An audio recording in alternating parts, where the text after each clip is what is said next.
Hi, I'm John Goodale, and I'm an American who lives in France, and I head a company there, a games tech company. I've been in the games industry for 28 years and have seen so many changes and so many evolutions throughout the industry. It's just been a fascinating career. I am here in Moldova with the Mediacor's Creative Speakers program. Have been absolutely enjoying my time here. It's a fantastic place. Everybody's so nice. I hope to come back time and time again. Working across cultures has been an incredibly rich experience for me. I've learned so much. I've gotten to know so many really fascinating people. I've also had a chance to learn a lot about cultures. And I think one of the things that has helped me in my career is that I've taken it upon myself to study cultures and study people and get to know what drives them. I'm this unique creature that is an American who has spent most of his career helping European companies expand to Asia. And so I'm pretty comfortable across multiple cultures. And I find that studying those cultures helps me. Speaking another language helps me. Not only do I speak English, but I speak Japanese, and very comfortably so. And that has just been a huge door opener. And having that rich multicultural experience has been very rewarding personally and professionally.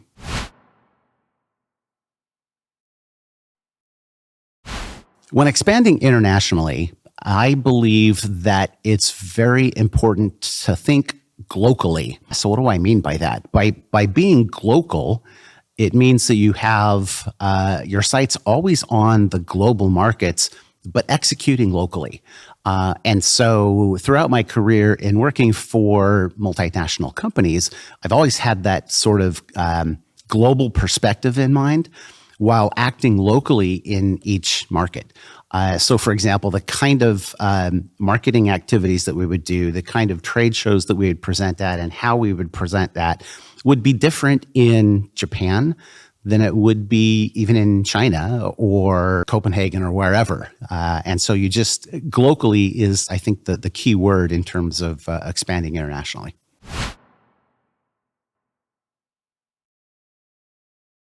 So I'm currently leading a games tech company in France, and I've had many different leadership positions throughout my career. And I operate on a set of core principles, which are principally four things. They're trust, they're demand, but support. They are to lead by example or by doing. And then fourth, the very important principle of working hard and playing hard. And so those are sort of the leadership principles that I espouse in any organization that I work in. Currently, as the CEO of a company, I believe that CEO is a job description, not a title. I've always viewed the CEO's job description to communicate, execute, and optimize. And so really CEOs, it's a job description, not a title. And I believe that by communicating effectively, by making sure your organization executes and then continually optimizing what the organization is doing, you can be a great CEO. I hope that I am or will be someday.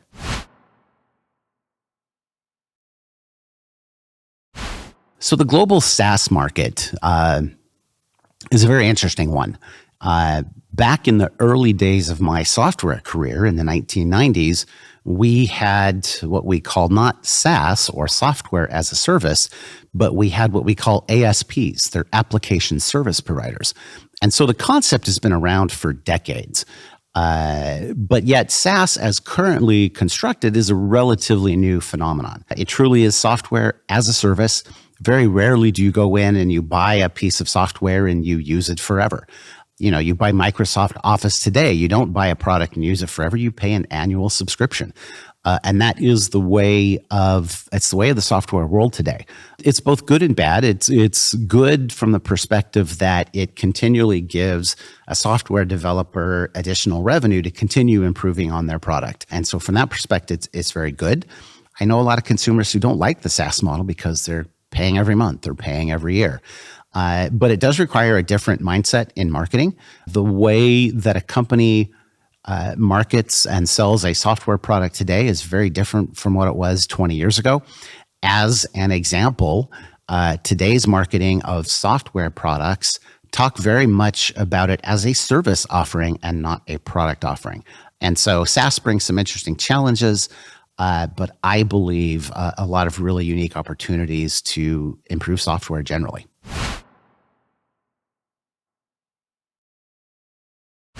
I've had a great time in my career speaking multiple languages, and by my definition of that, it's two languages. I speak English and Japanese, and I have found that to give me a real competitive edge in the work that I do. First of all, even though I may not speak Chinese or Korean or Polish or Romanian, I find that if I go in and talk about how I not just speak English, but I also speak Japanese, it gives me instant credibility. And so it's a door opener, it's a credibility builder, and I found it to be a definite advantage. I certainly have found it to be an advantage when it comes to negotiating. If you can negotiate with the other side of the table in their language, it absolutely gives you a competitive advantages, and I've used that to advantage certainly throughout my career. This question of mentorship is one that's quite important to me, and it's important to me because I have had some outstanding mentors in my career. They've taught me how to deal with people. They've taught me how to do negotiation. They've taught me how to manage people. I've had some really great mentors in the industry. To me, the most important advice that I give to people that I'm mentoring today is to have empathy. Always have empathy for the person you're talking to. And I have found certainly that in my career, I have been able to be more successful because I truly try and sort of get into the mindset of how the other person is thinking. And so having that sort of empathy immediately establishes a personal connection, which then helps you do great things professionally. And so I'm very deeply honored to mentor quite a few people in the industry, and I feel it's really important.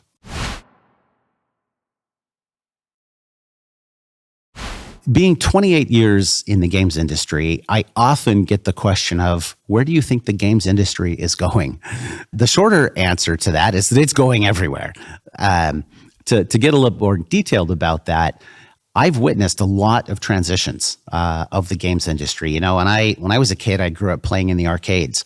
And then I saw the sort of transition from that to the home console market. I saw the transition with the advent of the smartphone. I've seen the transition from a premium paid games model to a free-to-play model. I've seen so many of these traditions. And one of the things that's really unique is that none of the other things that existed have gone away. I can still play in the arcades. I still play on a home console. I play on my phone. And so we are continually seeing new ways to entertain consumers.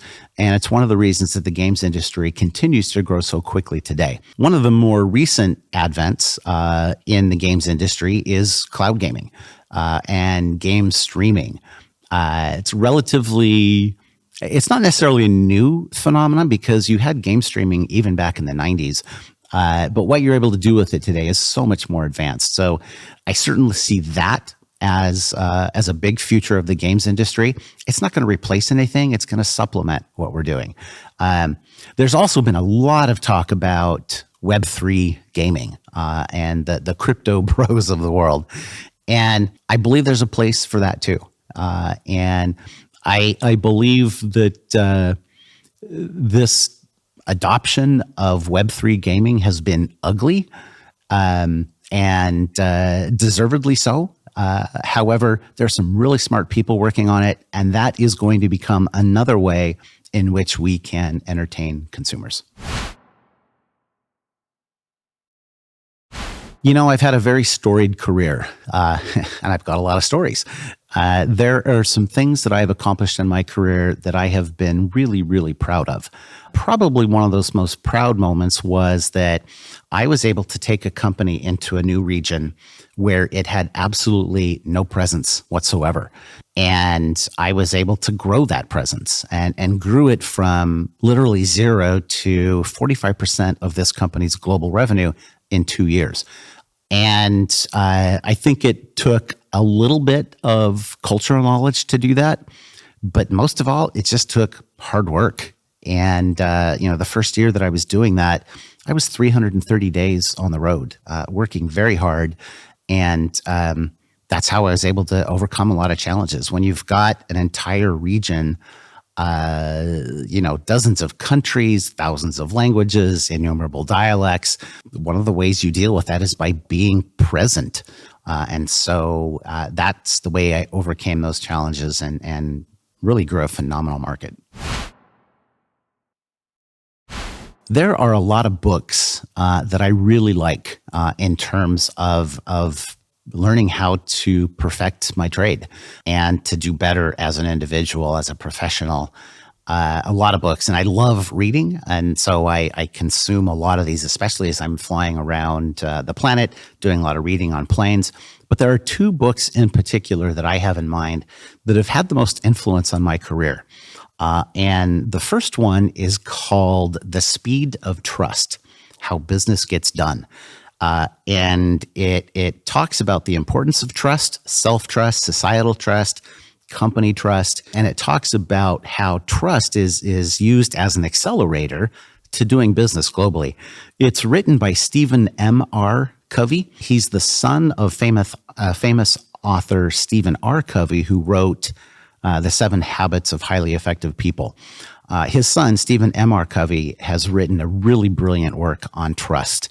A lot of case studies in there. I highly recommend it. The other book that I recommend is boring. It's not exciting at all, but it's absolutely loaded with information, very useful information. It's a book by an author by the name of Stuart Diamond, and it's called Getting More. And it's all about negotiation tactics and styles and making sure you negotiate in true win-win scenarios. And so these are probably the 2 books that I've referred to the most throughout my career. So I have really enjoyed my time here in Moldova. To be honest, it's the first time that I've been here, and I've been very impressed with the people, the culture, the history, what I like to call grit. This region has seen so much turmoil and whatnot over the years. I believe it makes the people here stronger. It's what I like to call grit. And it's a very resolute, strong people that are very nice and understanding. I find that the empathy that I receive from locals here has been inspiring. And so I've really enjoyed my time here. I hope I get to come back often. It's been an honor to be here as part of Mediacor's Creative Speakers program. I certainly hope to make it back here again. I'm very impressed by this organization, the school where it sits. And it's been great. Absolutely love it. Thank you so much.